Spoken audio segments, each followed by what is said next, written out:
fala sobre quando chega o diagnóstico, a perda desse filho tão sonhado, que normalmente na área a gente chama de luto, porque você faz toda uma idealização durante a gravidez, até mesmo para engravidar, uma idealização desse filho que chega, dessa criança que já vem com um papel pré-determinado de filho, eu como mãe, você como pai, esse filho que chega, esse meu filho, essa minha filha, essa criança que vai chegar, que a gente fala muito que quer com saúde, que vai me transformar, porque eu vou encontrar um novo papel na minha vida, esse papel tão sonhado, tão falado, que é esse sonho de ser mãe, esse amor incondicional, esse despreendimento que acontece nesse momento e essa vinda dessa criança saudável. Até então, na minha cabeça, ela é saudável, ela vai chegar, ela vai crescer, ela vai estudar, ela vai me trazer alegrias, ela vai conversar comigo, eu vou achar graça de toda uma situação, eu vou me chatear, ela vai desenvolver, enfim.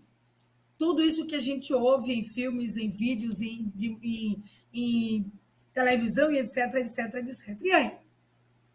Então, essa criança vem, né? Ela nasce, em determinados momentos, o diagnóstico chega de uma forma muito imediata, quando a criança apresenta alguns quadros de síndrome de Down, que é bem aparente, outras síndromes também que apresentam características fenotípicas e que chamam a atenção, né? E a medicina, então, imediatamente acerca a família desse conhecimento, ou quando a criança apresenta um quadro de anóxia ou hipóxia, que é tem a ver com a questão da oxigenação, ou uma diminuição, uma ausência, quando a criança ela não chora ou chora pouco, que chama atenção e ela muitas vezes é atendida com urgência ou segue direto para uma UTI, e etc, etc, etc. Eu não vou aqui falando sobre todas as causas de transtornos e deficiências que a gente possa imaginar. Mas, em todo caso, esse diagnóstico, quando chega precocemente ou após a averiguação do desenvolvimento, onde a criança apresenta características que podem ser significativas de um diagnóstico de transtorno ou deficiência, esse diagnóstico, quando chega para essa família, que já vem buscando, nesse momento, assistência, às vezes, de proteção ou até de superproteção, que é algo que também não é saudável para a criança de jeito nenhum, a superproteção, ela invalida muito o processo da criança de modo geral, e isso é extremamente preocupante para o desenvolvimento. Então, essa criança se surge com o diagnóstico. E o que acontece com os pais nesse momento? A gente está sempre atento, em virtude do comportamento de mudança dos pais, porque imediatamente eles se voltam a um processo de negação inicialmente do diagnóstico, o que não é vantajoso, às vezes e muitas vezes de superproteção com a negação, ou eles encaram essa situação de uma forma bem avassaladora e muitas vezes mobilizadora e leva o indivíduo, pai e a mãe, a tratar essa criança de uma forma diferenciada. Essa diferenciação que é feita durante esse processo de comportamento vai em cima exatamente daquilo que a gente chama de resultado, que é o comportamento. De alguma forma, por falta de conhecimento ou o próprio mito da deficiência ou do transtorno, o que ocorre com os pais é que eles imaginam que essa criança que apresenta esse diagnóstico de transtorno ou deficiência não tem uma compreensão. Isso acontece muito com os avós também, acontece com os tios, então começa aquela busca de acercar a criança de uma série de situações, porque na cabeça dos pais, dos avós, dos familiares, ele não tem compreensão, ele não entende. Essa é uma grande preocupação.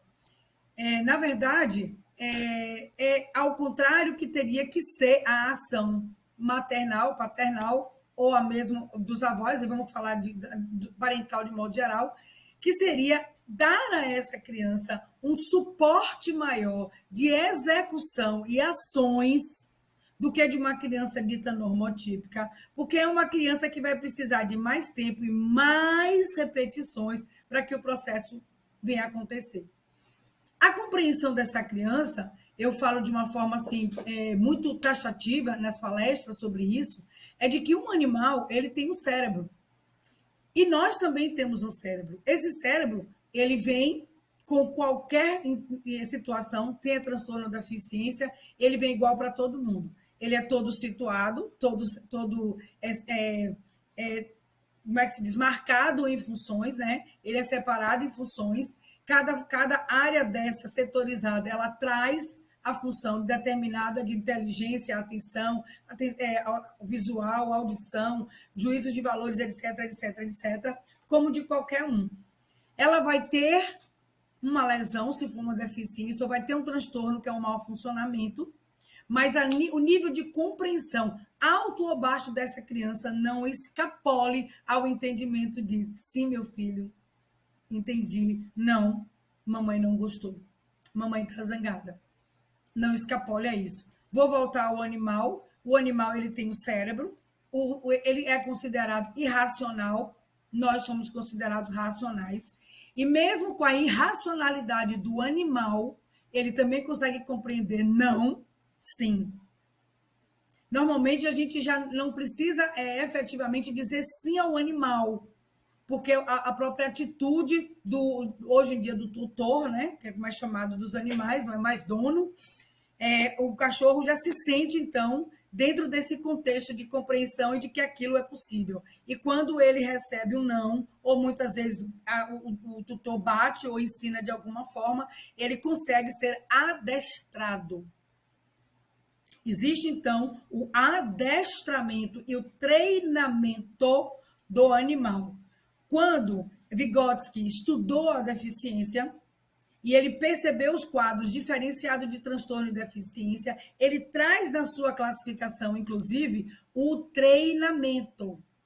Ele chama os meninos mais comprometidos de treináveis. Ele também consegue perceber, naquela época, em 1900 e bolinha, que a criança, mesmo apresentando deficiência e transtorno, ela tinha um mínimo de compreensão, digo mínimo porque na época ele não fazia nenhum tipo de exame mais invasivo, como nós temos hoje, em nível de ressonância, que traria para ele essas certezas, mas na observação e no dia a dia das funcionalidades, tanto ele quanto Piaget percebem que a criança apresenta um nível de desenvolvimento, sim. Já mais adiante, um pouco mais do que 40 anos, a própria neurociência ratifica isso, esses estudos que eram observativos, ratifica, dizendo que o cérebro ele tem lesões, mas ele não é todo comprometido. Então, não compromete a compreensão do indivíduo, mesmo com diagnóstico, sobre sim e não. Então, o que não impede de forma nenhuma que essa criança tenha a possibilidade de desenvolver e urgentemente a sua função executiva, que é o sinalizador e o sistematizador e administrador do cérebro, como eu já falei. Então, é importante de que, mesmo com diagnóstico, a gente tenha em mente o processo de autoridade. Ele não tem que escapulir, pelo contrário, ele tem que ser mais firme, ele tem que ser menos flexível, ele tem que ser, de certa forma, mais imperativo, porque essa criança vai precisar desse suporte. Quanto mais suporte a criança com diagnóstico tem da família em relação às suas ações, menos embates e mais aprovações, mais efetiva ela vai ser. Se eu tenho problemas de comportamento, eu vou precisar chamar a atenção dessa criança. Aí vem aquelas questões da qual a gente bate. A mãe tem vergonha, não quer sair, aplica o isolamento, não leva para as festinhas, começa o nível de agressividade, é chamada sempre na escola. O tempo inteiro, ela fica tentando achar a desculpa no diagnóstico, mas isso, uma coisa, infelizmente, não tem nada a ver com a outra. Ai, vão dizer que eu sou louca, mas é verdade. Porque não existe, tirando o transtorno mental já em fase de adulto ou um surto psicótico, a agressividade ela é notada num comportamento sem contexto. No caso da criança autista, a criança autista, quando ela tem pontos sensoriais e ela se desorganiza por conta de agentes sensoriais do ambiente, daí chama-se integração sensorial, e ela se desorganiza, bate na cabeça, ou empurra uma pessoa ou morde, é porque ela está procurando se regular. Não chega a ser, não precisa ser entendido como um quadro de agressividade, e sim de regulação, que a gente pode começar a trabalhar a questão sensorial para que ele se autorregule sem precisar se autoagredir. Então, a criança que é agressiva, a criança que não tem limite, a criança que, de certa forma, demonstra situações de agressividade, faz parte de um processo onde a autoridade parental não se faz presente. Pode parecer, sim, gente, que isso tudo é loucura, mas, infelizmente, para as pessoas que buscam no diagnóstico o álibi, talvez, o álibi de que o comportamento do meu filho mal administrado ou muitas vezes irracível em relação ao social, à escola, à casa da avó, aos aniversários, aos shoppings, aos eventos, é porque ele é ou deixa de ser um transtorno ou uma deficiência.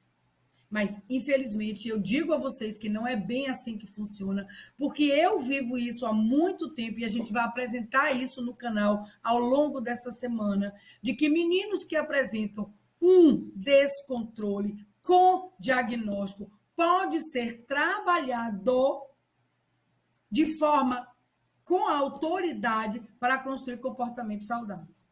Isso diz respeito também à fralda, a bico e à mamadeira. Quando vocês se mostram ou assumem, inclusive, esse papel habilidoso dentro desse processo de autoridade, onde vocês contemplam a relação de vocês com a autoridade, evidentemente que vocês vão conseguir ter um comportamento adequado em nível social dessa criança, evidentemente que toda a vida social dele vai se fazer presente de uma forma saudável.